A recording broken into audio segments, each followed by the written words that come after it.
The Italian Wine Podcast is the community-driven platform for Italian wine geeks around the world. Support the show by donating at ItalianWinepodcast.com. Donate €5 or more and we'll send you a copy of our latest book, My Italian Grape Geek Journal, absolutely free. To get your free copy of My Italian Grape Geek Journal, click Support Us at ItalianWinepodcast.com or wherever you get your pods.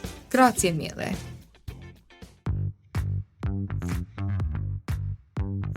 Welcome to this special Italian Wine Podcast broadcast. This episode is a recording off Clubhouse, the popular drop-in audio chat. This Clubhouse session was taken from the Wine Business Club and Italian Wine Club. Listen in as wine lovers and experts alike engage in some great conversation on a range of topics in wine. If you enjoy listening, please consider donating through ItalianWinepodcast.com. Any amount helps cover equipment, production, and publication costs. And remember to subscribe and rate our show wherever you tune in.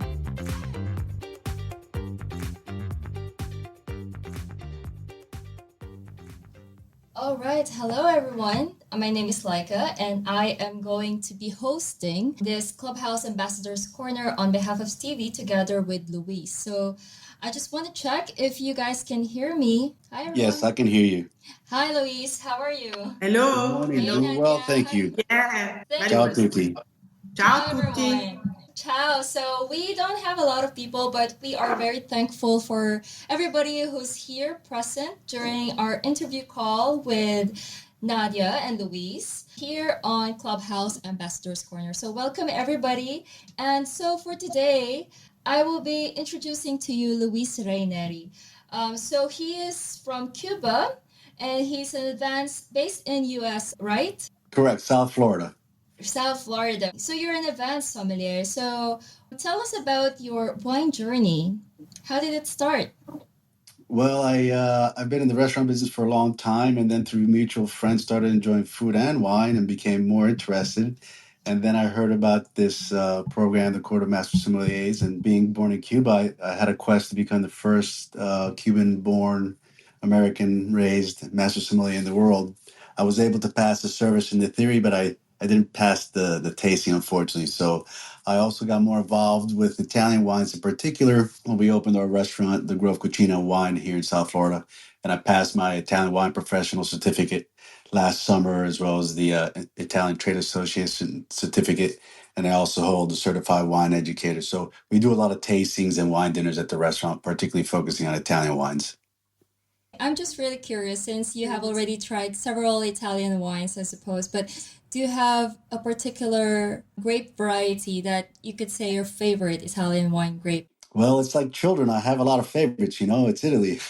And so I have a preference to things from Piemonte, Nebbiolo based, and of course Sangiovese from Tuscany. But I'm a fan of Amarone and just the deliciousness that these wines provide, especially with food. And I'm really having a lot of fun educating our consumer, taking them from New World to the Old World, and of course, in particular with our restaurant and our wine dinners and our wine programming. Okay, I wouldn't be surprised that you have selected Zenato Winery as your favorite producer, but tell us more about it. Why did you select Zenato Winery? Yeah, so I've been to 16 of the 20 regions in Italy, and when I was in Las Vegas as a sommelier working at Bellagio, I first tasted the Valpolicella, and in my learning curve, just was attracted to the style, the perfume, the aromas, and then the tactile experience, right? Because I'm a very tactile person. I love acidity, but I love texture and finesse. And from there, I started serving their wines, and when I got to Amarone and can appreciate the style and the challenge of making such a wonderful wine, I never looked back. And we do very well with the wines here in our restaurants, particularly Amarone right now. And so I also like to feature a lot of white Italian varietals, Pecorino, Grillo, and Trebbiano, of course. So I'm having some fun with that now, especially in South Florida with our warm weather and a lot of our seafood dishes and pastas. Oh, that's fantastic. And also, we are all craving for something summery right now because here in Italy, it's really, really cold. And definitely. And since most of our listeners are really, on the geek side, and most of them, actually, we have here our Italian wine ambassadors and wine enthusiasts for our Italian wine house. So tell us, what are the learning objectives of this interview today? Right. And so to your point earlier, even though it's a small audience right now, I hope that the reach is, multiplied by various social media channels And I think to my discovery, not knowing Zenato and particularly Veneto, I think the number one objective is to tell the story of Zenato and how long they've been in this part of northern Italy since the 60s. And so that would be a main objective, to expose the brand and their story. It's a lovely story. And of course, their beautiful wines, and where can we find them globally. Second, I'm curious as to the investment in Tuscany, so I'm sure Nadia will touch on that. And then, the third objective would be, how does a winery that's been well established adapt to challenges in this global economy? So I'd be curious to get Nadia's insight. Exactly. And you're also right. So this Clubhouse interview is being recorded and we'll put it up on all our channels on Italian Wine Podcast. In fact, this show is actually the favorite of all time. So it goes all around the world. So we are so happy that you're here and you also introduce Nadia with us on Italian Wine Podcast. So my last question would be, how did you first discover the wines of Zenato Winery? Yes, as I mentioned, that when I was a sommelier in Las Vegas, I worked at the Bellagio Casino Resort and studied for the Master Sommelier as well as a certified wine educator. And so when I got to Northern Italy and I started tasting wines, it's like Senatos, I was really impressed with the quality, the texture, the way they marry with food, and also the result of the guests really enjoying their wines, in particular Valpolicella on a lighter style, but then for a more sophisticated consumer, the Amarone. And again, here now in Florida, at my restaurant, I enjoy featuring their wines. And it's always fantastic to try to get a framework of what a consumer likes. Say, for example, Sauvignon Blanc. Oh my gosh, Italy has so many beautiful Italian wines, particularly say whites, that if you put the framework of the style and texture of what they typically drink, I have found, at least in my restaurant, that it's an easy transition. So Trebbiano, Pecorino, Grillo, again, something like this. And their new discoveries lead them to want to discover even more about Italian wine. So I think the main objective here is to just be ambassadors, truly ambassadors of what's happening in Italy. And I'm just thankful to be here. Thank you. And thank you, Stevie, for the opportunity to speak today. I am actually with you that I'm also in love with Italian wines, and there's just really a lot of diversity and flavors that to explore. Even probably, I'm not even sure if I've tasted all the wines of Italian wines. And anyway, for sure, the spotlight for today's call is about Amarone and about Zenato's winery. So I am going to mute myself, and I will leave the floor to you, Luis.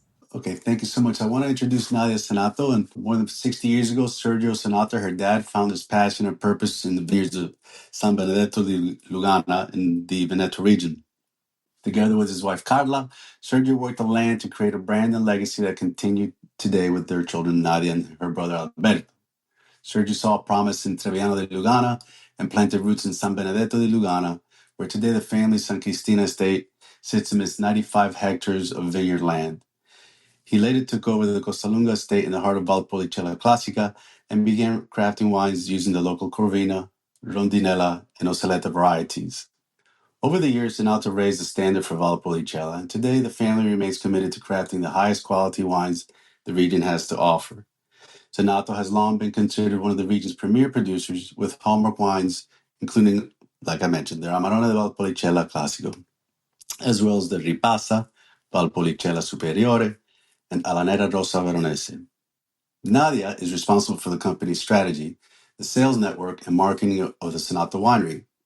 On top of that, she's also the winemaker of the Santonina company, which is very interesting. I'm sure she'll elaborate, which she aimed to create the Rosso Santonina del Garda, a red wine in the land of whites. So Nadia, welcome. I'd like to start by asking you, as you were growing up with your parents, they're building Zenato from the ground up, what was it like to be part of that family experience? Ciao, thank you to Luis for your great introduction.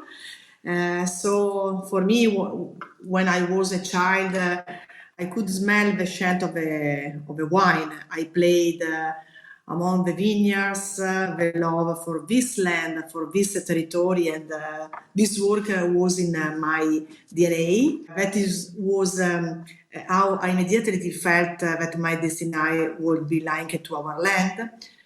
Joining the family business was a very natural transition for me. So my father immediately recognized in me the face of Zenato. My commitment at the beginning was to promote the culture of a wine in particular the passion of our family to communicate in a different way what exactly my father, my parents decide to do in the wine business, with a special, team spirit, and also what is importance about the role of the feminine.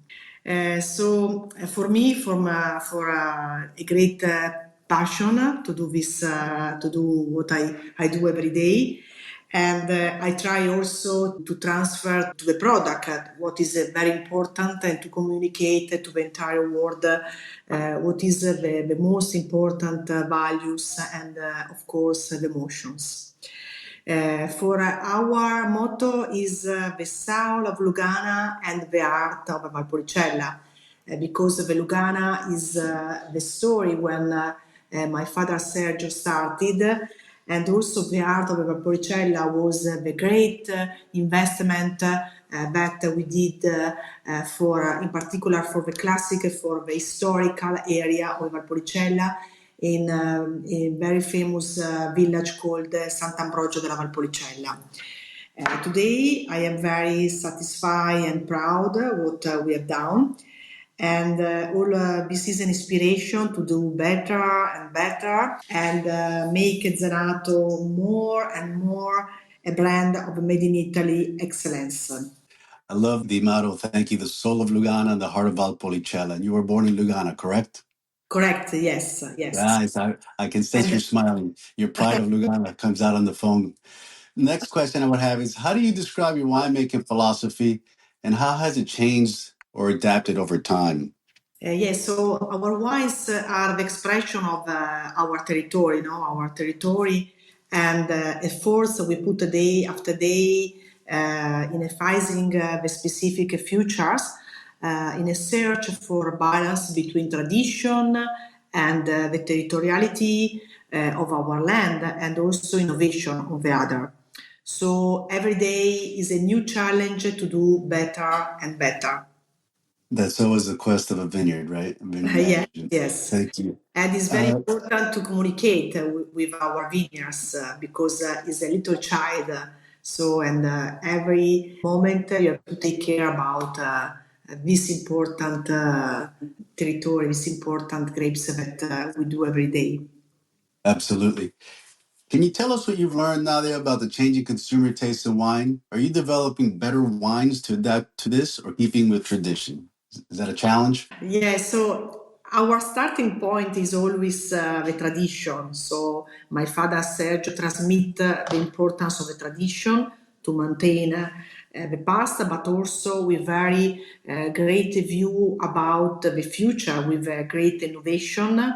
So we take care, for example, some innovation about not only in the vineyards, but also using technology so to improve every day the process of vinification. But in particular, it's very important about the soil. In this important moment about the climate change, we have to take more about the soil. We are in a different area of Valpolicella and Lugana, so with different soil, and this is very important to work more inside the soil. Yeah. So in the same time, we don't follow this trend about for the trends to have maybe in this moment the consumer try to have the lighter wines. But for important wines such as the Amarone or the Ripasso, is very important about the unique process of drying. And so it is important the concentration of sugars and the alcohol content, and because this is very important about this wine. So, and for this wine, we maintain the normal trend. Right. Can you give us some examples of your soil management and best practices? So for example, that is very important when we decided to start with harvest of Amarone. We have to select the best grapes, so the most healthy grapes of the Corvina Veronese, Rondinella and Tosoletta. And then we have to dry for a few months. And this is another important period where we have to take care about the process of drying. So the grapes has not to be attacked of the mood. So we try to do to have a more concentrate of the sugar. And so, for example, in the last 5 years, the time of the drying process is limited. So yeah, this is very important about this practice that we do, not only about the process of dry, for example, for the Amarone, but also about the soil, because we try to maintain the soil very dry. Yeah. And how high, what's the elevation in these vineyards? Yeah, it's about 400 meters of the sea. So this is the maximum point that we have in the Costa Lunga estate, where we have our vineyards in Valpolicella. And the soil in Valpolicella is more Cretaceous with the presence of stone. So we like also to call Terra Rossa, so it's a red soil. Soils. Yeah. Yeah. And what's the average vine age? These are more than 20, 30 years now? Yeah, the ages are more 35. How long do you think they can last? Another 10 or 20 years?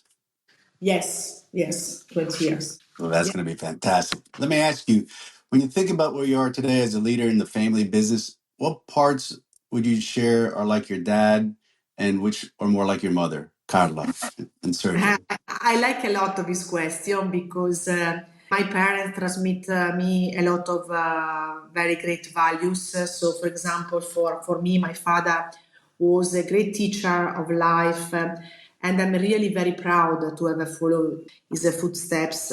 So, my father was always a dreamer. So he's very pay attention about also the nature want to express with his products, his land. It's a great region because my father was a very great pioneer here in the Lugana area, but also in Valpolicella. When you mentioned before about the Ripasso with our iconic wine Ripassa, so where he tried to rediscover this important method and wine. For me, this is also my dream that it become true. I have a very great memories of my father, so I like in particular during the harvest time to walk, in the vineyards. And my father said to me, it's very important to listen, what the grapes try to say to you. So when it's a very important moment to pick up, and so he told me you have to taste the grapes and try if it's a good acidity, if it's a good ready for a pickup. And for me it was an important value that he transmit to me. And he told me also that it's very important to respect our great nature, so because great wines are made in the vineyards and used to repeat not only me, but to all our team. From my father also I hereditated this very important, strong about this important relationship with this land.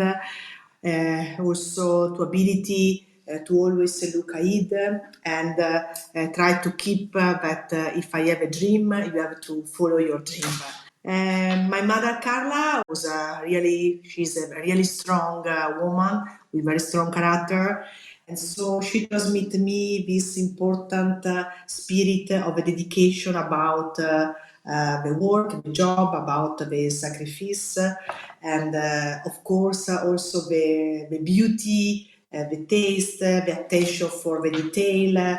And so we are always looking after details.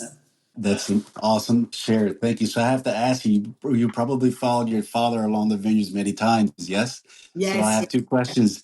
What did you taste first, Trebbiano or Corvina? And at what age?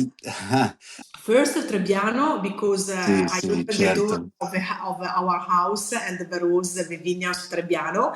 And for Valpolicella, we need to take the car, and so it was more not so easy for me. But the Lugana, yes, because it's very cross the street and walk in the garden. I see the vineyards of Lugana. Yeah. At what age would you say you decided that this would be your future?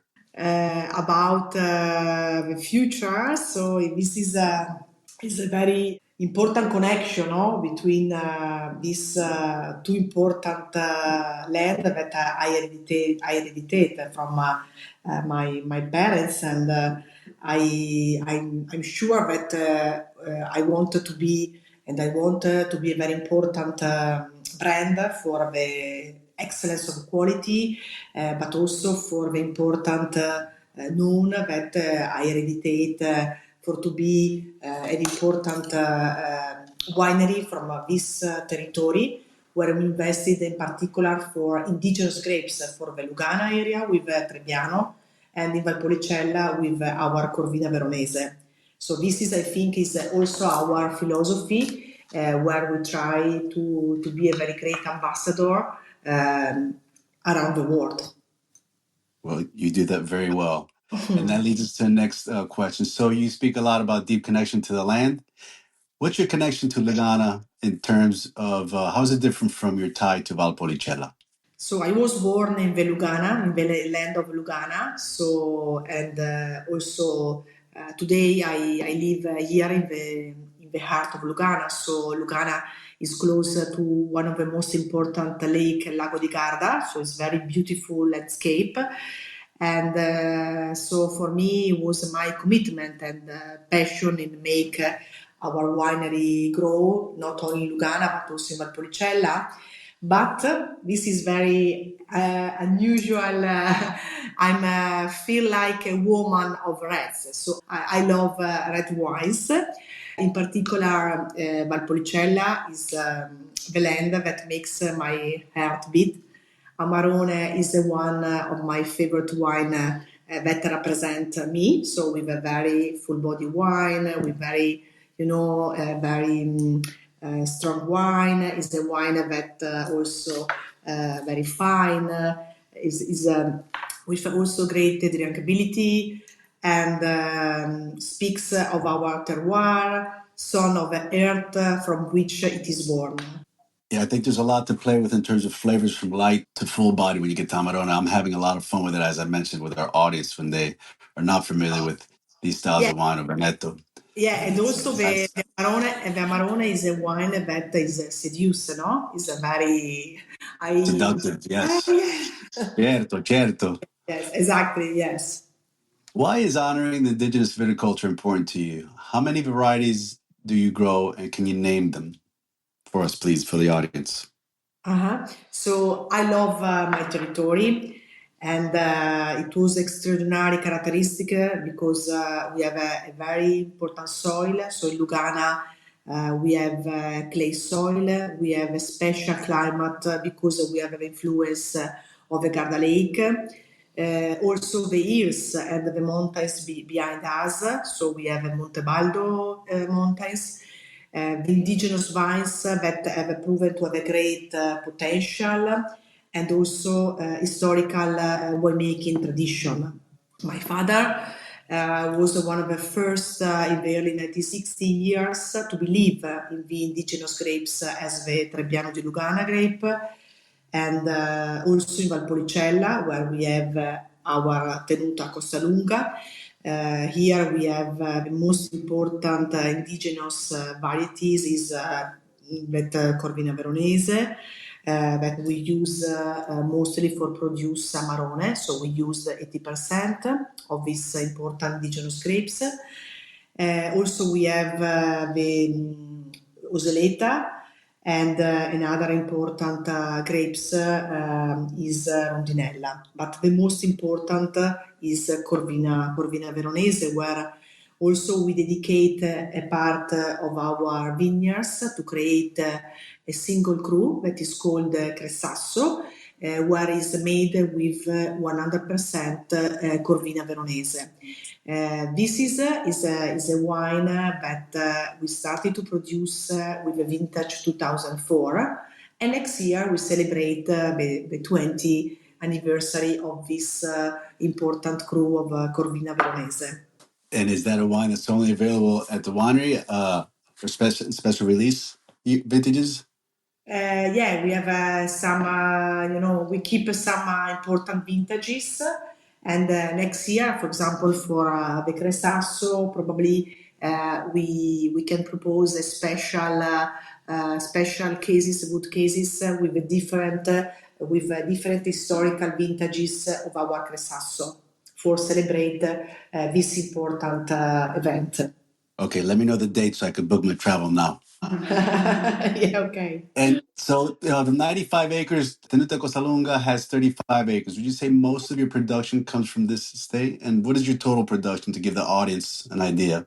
Total production for Valpolicella or for all our wines? All the wines. So is about 2 million bottles. So it's a medium-sized winery, but it's very interesting because we are a family winery. And I love that story because to your father's point, and you carrying on his tradition, you stay true to the mission and the land. Yes. Which ends up in the quality of the bottlings. Again, one of my reasons for loving your wine so much. Let me ask you, do you have a favorite wine and what food pairing would you recommend to the consumer? Yeah, I told you before that I am a red wines woman, no? So my favorite wine is Amarone, where I like to pair very well with Selvaggina, with meat dishes. Or, for example, I like to cook risotto with Amarone and pancake, for example, is a typical dish of my area. And also, in particular in the summertime, I like the Lugana. Lugana is a wine that is really suitable for many dishes. So from aperitif, that we can use a simple Lugana, so it's very easy to drink. Or maybe you can also, I like to drink a Lugana Riserva Sergio Zenato, where is more complex, more body wine, where you can, for example, I like to drink with a special cheeses, for example, or maybe with some fish, from the lake, for example, we use trout or lucio. And also another dish that I like to prepare, especially when is the season is available, is asparagus from Verona. So it's a very type of vegetables that we use in a particular season, so in the spring season. And I like to cook this with risotto. Italian Wine Podcast, brought to you by Mama Jumbo Shrimp. Now that you're making me very thirsty and very hungry. Yeah. You have to come to taste my cuisine. Oh, you betcha. I would like to. I was there last spring, and I would say to anyone, if you haven't been to the Veneto, near Lago de Garda area, it's just picture perfect. It's absolutely beautiful. Everything, the landscape, the people, the food, and that risotto with pumpkin sounds very good. I will have to tell Chef Joseph to do that this week because we sell a lot of risotto at our restaurant. Yeah. Can you tell me about the story about the Storico Archivo 2008? Yes, so this was our first vintage that we released with our Amarone Archivio Storico. So, and all started in the 2008 when we decided to left the Slavonia oak barrel in our cellar to rest for 10 years. So inside there was our excellent Amarone, so our best Amarone della Valpolicella. So we decide to wait and let time work it about this magic. So this slowly transforming this in that wine. So 10 years later, we just was open, giving birth to the first limited edition of the Zenato Historical Archivio Storico. We released 2,500 bottles, all number. And this is our expression of our love, our dedication for the wine of Amarone. And so this was a very great result of our of great anticipation.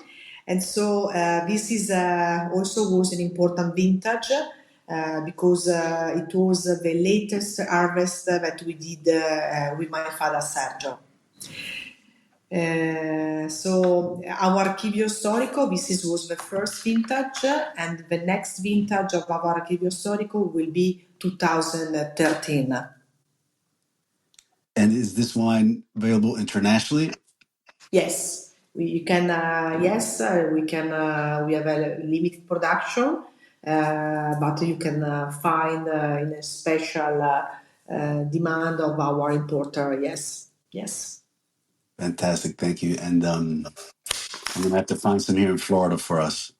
Yeah, for sure, for sure. It's very limited because we release just 200, 500 bottles and 500 magnum.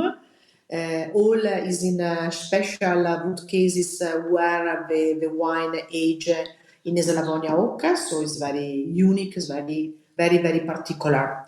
And of course, about the flavor also is very intensive with a very tobacco, so something very magic wine.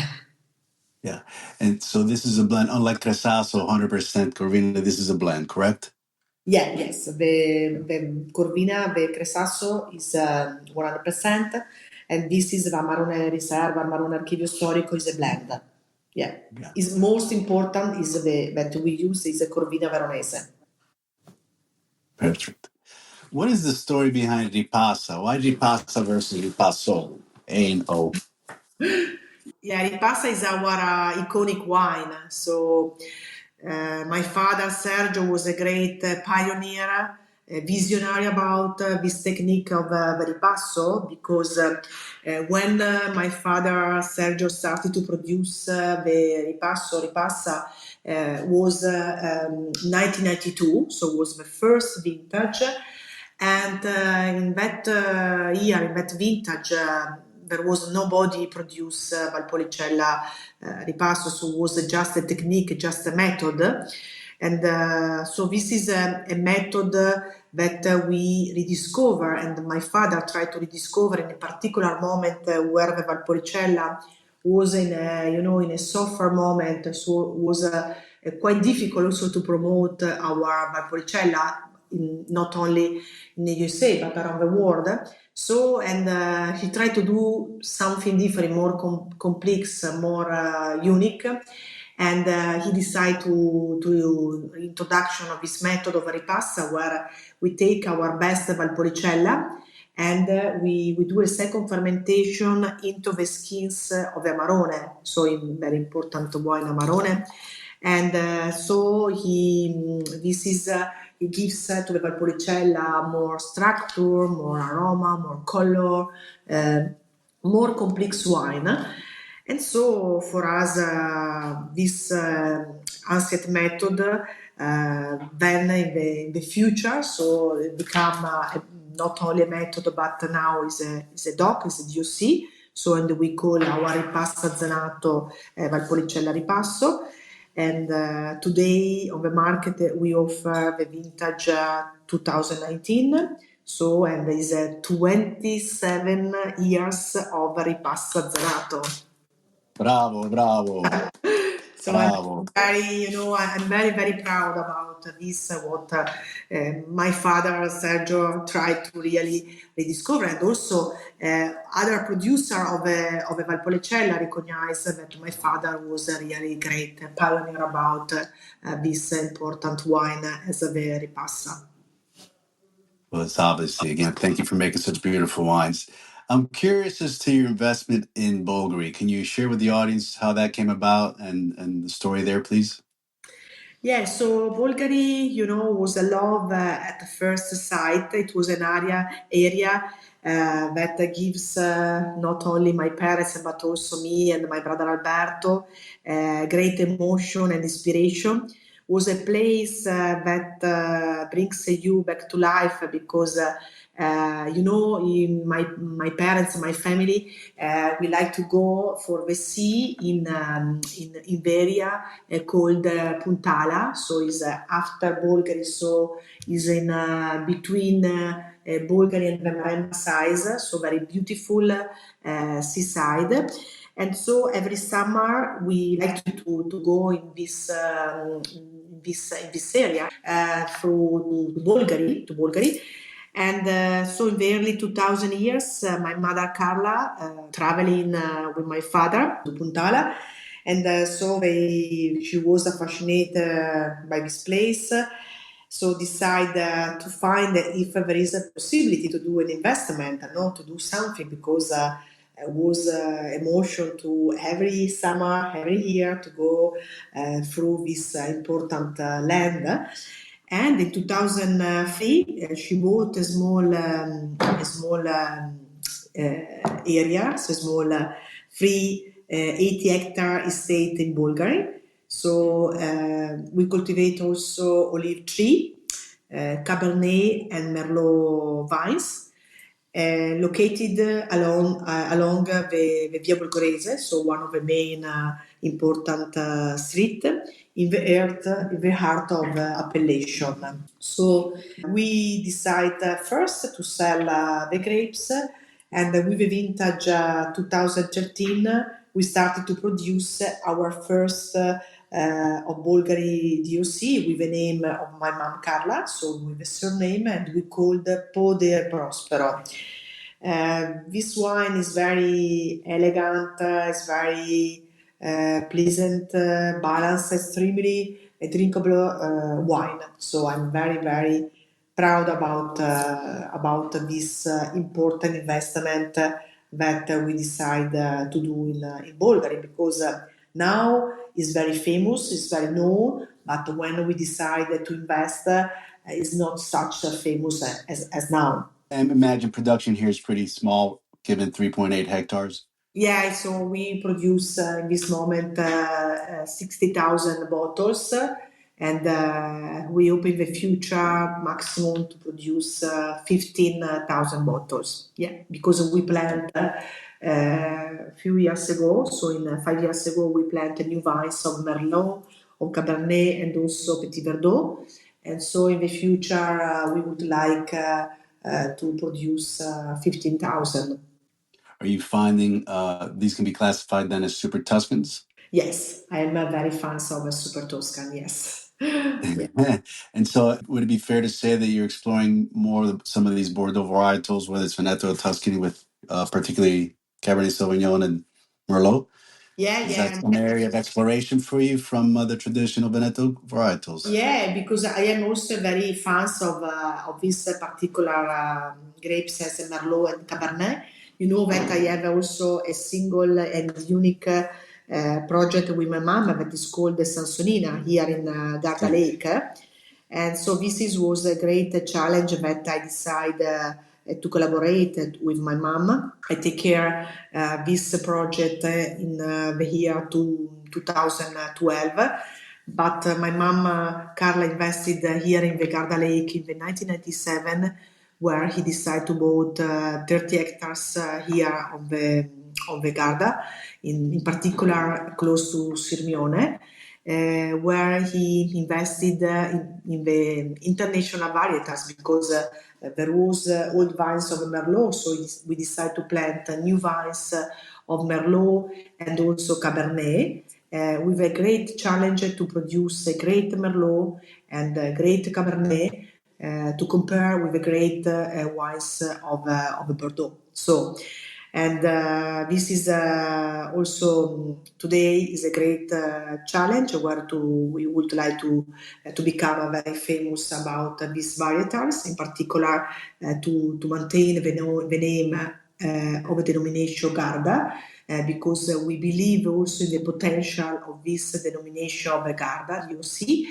And so we produce the Sansonina wine is 100% of Merlot.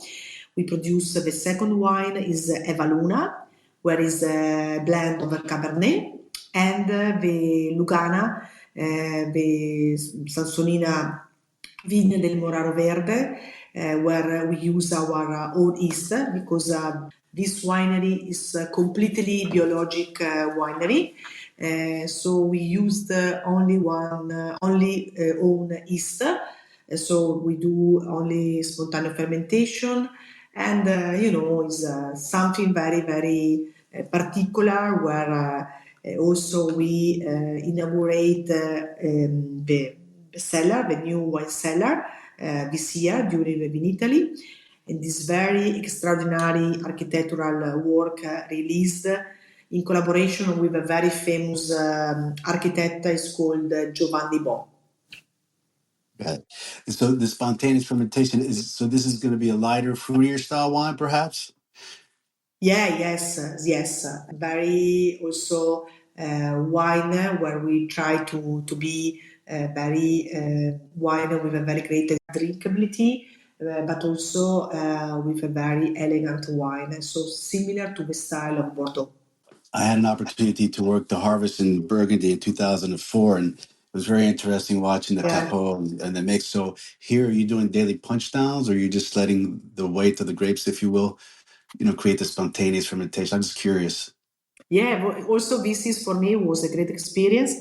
That before to started to take care about the vinification of Sansonina, I went also in Burgundy, so I did a great experience, and also I tried to learn about the importance of spontaneous fermentation, and then I tried to do in my winery in Sansonina with a vintage 2014. 2014 was our first vintage that we started with Lugana, but also with Evaluna and Sansonina.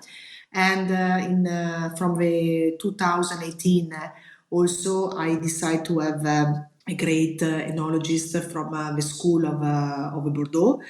So he's a young guy that he helps us not only the winery but also with the vineyards. So we take care about the soil, and we have a great collaboration. He came from the school of Michel Roland, and so he helped also to develop this important project about the top quality of the wine, top quality that we would like in the near future to be an example for not only our territory of Garda, but for also other important Italian red wines as Sansonina Merlot. I think that's a really cool project. I'm looking forward to the development of your learning techniques and the bottlings. I have one question for you. Reading through your website, I was interested. Can you talk a little bit about, with your elevation, it's probably windy at those vineyard sites, the orientation, your row orientation, how you take that into consideration when growing the vines? Yeah, so we use the cordon sprue, for example, in Valpolicella, and also in here in Sansonina, and in Lugana we use the Guyot. We are in southeast of the Valpolicella and southeast of the Garda Lake. I have one last question for you. Do you have a funny wine story of all your years in the wine business that you'd like to share with our listeners? This is in this moment I told you I am a red wine woman, so not Zenato. Yeah, Zenato, of course. No, in this moment I loved because it's my creation is Sansonina Merlot because it's yeah. Sansonina Merlot, because I had a feeling you might say that. Is a little child of my story, and where I involve all my passion, all my innovation. So, and probably for me, this is an important wine where I try to learn what my father transmitted to me about the importance of a soil, about the importance also of what he learned to me, and also because it's a very funny story. So it's very funny story where I try to do myself, to do my dreamer. Well, we look forward to the story continuing. Thank you very much for your time today. I've enjoyed listening to your stories and more about the winery, and hopefully our viewers and our listeners will appreciate that as well. Just in case no one has that information, your website is www.zenato.it, correct? Correct. Yes. Is there any other resource you would like our listeners to be able to add to their archive of education so they can learn more about Zenato? Yeah, and also we have a page in Instagram, Zenato Winery, or also Nadia Zenato, just my name. Fantastic. Well, I hope to see you next spring. If I make it back to Italy, I will let you know. Yes, please. It's a great pleasure also to show you the new project of Sansonina, but also all the people that listen us. So it's a great pleasure to invite to see our winery. So we have also a website where you can also write us and also take an appointment to visit our winery. And likewise, if you come to the U.S., we make a wine dinner in my restaurant. Okay, yeah, sure. I would be honored. I would be honored. Yeah. Thank you so much for this wonderful interview. So we are opening the floor to the audience. If anyone would like to ask some questions for Nadia, you are free to raise your hand and we'll put you up on stage. Okay, so I guess nobody would like to ask for now, but if you have any questions, you can write us at info@italianwinepodcast.com. So yes, so that's it. Thank you so much, Luis, and thank you, Nadia, for your time for doing this Clubhouse interview. And don't forget that we are recorded. So I have recorded. I pressed the record button, and so I will put it up on Italian One Podcast, and I will let you guys know about it. Thank you. Thanks a lot. Ciao. Well, thank you for having me, and thank you, Nadia, for your time. Thank you. It was a pleasure. Look forward to speaking to all these students. Thank you, everybody. So thank you very much. Listen to the Italian Wine Podcast wherever you get your podcasts. We're on SoundCloud, Apple Podcasts, Spotify, Himalaya FM, and more. Don't forget to subscribe and rate the show. If you enjoy listening, please consider donating through ItalianWinePodcast.com. Any amount helps cover equipment, production, and publication costs. Until next time, cin cin.